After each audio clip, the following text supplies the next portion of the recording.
Welcome to in digital media. Konidela Pawan Kalyan గారితో సినిమాలంటే directors అంతా ఎప్పుడు అంటూ హుషారెత్తుతారు. రాజకీయాలలో బిజీగా ఉన్నటువంటి మన డిప్యూటీ సీఎం గారు సినిమాలపై దృష్టి పెట్టలేకపోతున్నారు. ఓజీ, హరిహర వీరమల్లు, ఉస్తాద్ భగత్ సింగ్ అనే సినిమాలు పవన్ గారి కోసం ఎదురు చూస్తున్నాయి. ఇక పవర్ స్టార్ ఫ్యాన్స్ అయితే తమ హీరోని తెర మీద చూసేందుకు ఖుషీని కనబరుస్తున్నారు. అయితే పవన్ గారు డేట్స్ ఇచ్చేస్తే 3 ఏళ్ల సినిమా కూడా 1 నెలలో పూర్తవుతుంది. మరి ఆయనకున్న పవర్ అలాంటిది.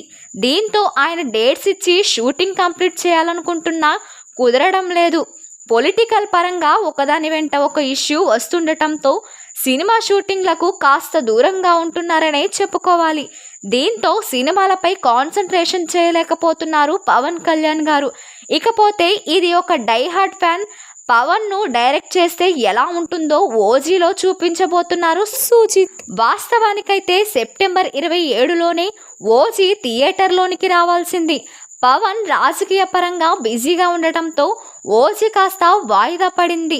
మరి ఓజీ రిలీజ్ వచ్చే ఏడాదిలోనే ఉంటుందని అందరూ ఫిక్స్ అయ్యారు. లేటెస్ట్ అప్డేట్ ప్రకారం 2025 సమ్మర్కు కానుకగా మార్చి 27న ఓజీ రిలీజ్ అవుతుందని సమాచారం.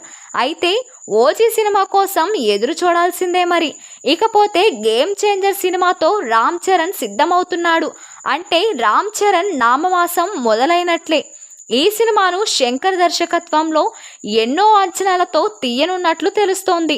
ఆల్రెడీ రామ్ మచ్చా మచ్చా అనే సాంగ్ని రిలీజ్ చేయగా మెగా అభిమానులు ట్రెండింగ్లో పెట్టారు. తమన్ బాణీలకు అనంత్ శ్రీరామ్ సాహిత్యం చక్కగా కుదిరింది. నకాష్ అజీజ్ ఆలపించిన ఈ పాట శంకర్ యొక్క మునుపటి పాటల వలె ఉంది. ఈ పాటలో 1000కి పైగా జానపద కళాకారులతో కలిసి రామ్ చరణ్ డాన్స్ చేయడం విశేషం. ఈ పాటకు బాలీవుడ్ స్టార్ గణేష్ కొరియోగ్రఫీని అందించారు. నిమిషం కూడా లేని ఈ ప్రోమో మంచి సౌండ్తో కిక్కిస్తోంది.